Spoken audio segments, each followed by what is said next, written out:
हे अर्जुन, मैं भूत, वर्तमान और भविष्य के सभी प्राणियों को जानता हूँ, किंतु वास्तविकता में कोई मुझे नहीं जानता।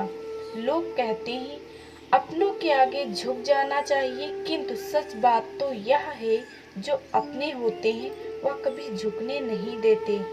वह दिन मत दिखाना कान्हा कि हमें खुद पर गुरूर हो जाए। रखना अपने दिल में इस तरह कि जीवन सफल हो जाए। वह जो सभी इच्छाएं त्याग देता है और मेरा मेरा की लालसा तथा भावना से मुक्त हो जाता है, उसे शांति प्राप्त होती है।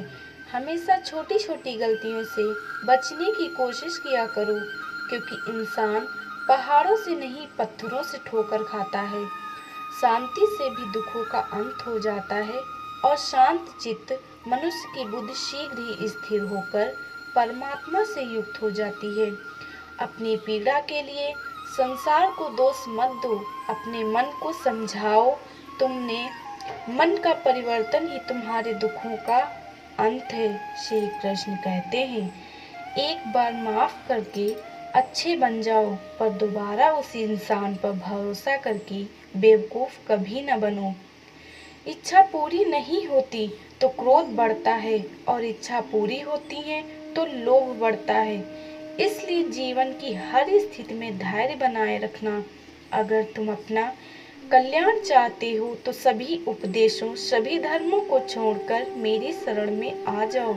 मैं तुम्हें मुक्ति प्रदान करूंगा। जो हुआ अच्छा हुआ, जो होगा अच्छा होगा। स्वयं को मुझ पर छोड़ दो, अपने कर्म पर ध्यान दो। कर्म ऐसा जो स्वार्थ रहित, पाप रहित हो। कृष्ण ने दुष्टों को भी अपनी गलती सुधारने का मौका दिया, क्योंकि वो किसी मनुष्य को नहीं, उनके अंदर बुराई को मारना चाहते थे।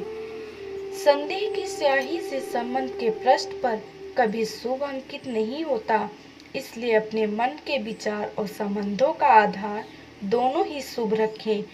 मोहग्रस्त होकर अपने कर्तव्य पथ से हट जाना मूर्खता है, क्योंकि इससे ना तो तुम्हें स्वर्ग की प्राप्त होगी, ना ही तुम्हारी कीर्ति बढ़ेगी। इस भौतिक संसार का यह नियम है, जो वस्तु उत्पन्न होती है, कुछ काल तक रहती है, अंत में लुप्त हो जाती है, चाहे वे शरीर हो या फल हो। यदि कोई व्यक्ति प्रेम से, भक्ति से पुष्प, फल, जल भी मुझ पर चढ़ा दे, तो वही उसी भाव से उसे स्वीकार करता हूँ, वह मेरा प्रिय भक्त होता है। उससे मत डरो जो वास्तविक नहीं है, ना कभी था ना कभी होगा। जो वास्तविक है वो हमेशा था और उसे कभी नष्ट नहीं किया जा सकता। जीवन के आधे दुख इस कारण जन्म लेते हैं क्योंकि हमारी आशाएं बड़ी होती हैं। इन आशाओं का त्याग करके देखो, जीवन में सुख ही सुख है। अपने परम भक्तों जो हमेशा मेरा स्मरण या चिंत मन से मेरा पूजन करते हैं, मैं व्यक्तिगत रूप से उनके कल्याण का उत्तरदायित्व लेता हूँ। जन्म लेने वाले के लिए व्रत उतनी ही निश्चित है जितना कि मृत के होने के लिए जन्म लेना। इसलिए जो अपरिहार्य है उस पर शोक मत करो।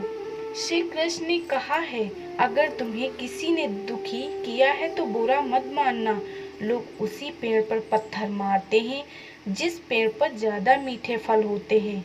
अंतकाल में जो मनुष्य मेरा स्मरण करते हुए देह त्याग करता है, वह मेरी शरण में आता है। इसलिए मनुष्य को चाहिए कि अंतकाल में मेरा चिंतन करे। यह सच बात है कि भूल करके इंसान कुछ सीखता है, परंतु इसका मतलब यह नहीं कि वह जीवन भर भूल करता रहे और कहे कि हम सीख रहे हैं। कृष्ण कहते हैं, इस जगत में मनुष्य भौतिक वस्तुओं का भोग कर सकता है, अगर वे चाहें तो सब कुछ छीन सकते हैं, मनुष्य कुछ भी नहीं कर सकता।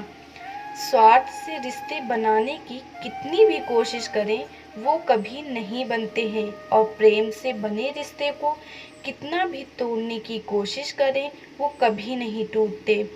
क्रोध से भ्रम पैदा होता है, भ्रम से बुद्धि व्यग्र होती है, जब बुद्धि व्यग्र होती है तब तर्क नष्ट हो जाता है। जब तर्क नष्ट हो जाता है तब व्यक्ति का पतन हो जाता है। आत्मा न तो जन्म लेती है, न कभी मरती है, और न ही इसे कभी जलाया जा सकता है, न ही पानी से गीला किया जा सकता है। आत्मा अमर और अविनाशी है। अगर व्यक्ति शिक्षा से पहले संस्कार, व्यापार से पहले व्यवहार और भगवान से पहले माता पिता को पहचान ले तो जिंदगी में कोई कठिनाई नहीं आएगी। विषयों का चिंतन करने से विषयों की आसक्ति होती है, आसक्ति से इच्छा उत्पन्न होती है और इच्छा से क्रोध होता है, क्रोध से सम्मोहन और अविवेक उत्पन्न होता है। कृष्ण कहते हैं, जैसे प्राणी अपने पुराने कपड़ों को उतार फेंक देता है, नए को धारण करता है, उसी प्रकार यह आत्मा पुराने शरीर से त्याग करके नया शरीर प्राप्त करती है। तुम उसके लिए शोक करते हो जो शोक करने के योग्य नहीं है और फिर भी ज्ञान की बातें करते हो। बुद्धिमान व्यक्ति न जीवित और न ही मृत व्यक्ति के लिए शोक करते हैं। मन की गतिविधियों, होश और भावनाओं के माध्यम से भगवान की शक्ति सदा तुम्हारे साथ है और लगातार तुम्हें बस एक साधन की तरह प्रयोग कर सभी कार्य कर रही है। हर किसी के अंदर अपनी ताकत और अपनी कमजोरी होती है। मछली जंगल में नहीं दौड़ सकती और शेर में पानी में राजा नहीं बन सकता। इसलिए अहमियत सभी को देनी चाहिए। धर्म युद्ध में कोई भी व्यक्ति निष्पक्ष नहीं रह सकता। धर्म युद्ध में जो व्यक्ति धर्म के साथ नहीं खड़ा है, इसका मतलब है वह अधर्म का साथ दे रहा है, वह अधर्म के साथ खड़ा है। अगर कोई मनुष्य हमारे साथ बुरा कर रहा है तो उसे करने दो, यह उसका कर्म है और समय उसके कर्म का फल उसे जरूर देगा। लेकिन हमें कभी भी किसी के साथ बुरा नहीं करना चाहिए, क्योंकि यही हमारा धर्म है। जीवन में आधे दुख इस वजह से आते हैं क्योंकि हमने उनसे आशाएं रखी जिनसे हमने नहीं रखनी चाहिए थी। जीवन में समय चाहे जैसा भी हो, परिवार के साथ रहो, सुख तो बढ़ जाता है और दुख हो तो बट जाता है। इस संसार में मूर्ख व्यक्ति, अधर्मी, अज्ञानी व नास्तिक प्रकृति का व्यक्ति मेरी शरण स्वीकार नहीं कर सकता। ज्ञानी व्यक्ति को कर्म के प्रतिफल की अपेक्षा कर रहे अज्ञानी व्यक्ति के दिमाग को अस्थिर नहीं करना चाहिए। अपने जीवन में कभी भी न किसी को आनंद में वचन दे, न क्रोध में उत्तर दे और न ही सुख में निर्णय ले। किसी और का काम पूर्णता से करने से कहीं अच्छा है अपना काम करें, भले ही उसे अपूर्णता से करना पड़े। मैं ही इस सृष्टि की रचना करता हूँ, मैं ही इसका पालन पोषण करता हूँ और मैं ही इस सृष्टि का विनाश करता हूँ। श्री कृष्ण कहते हैं, जब संसार में धर्म की हानि होगी, अधर्म की विजय, तब मैं इस पृथ्वी पर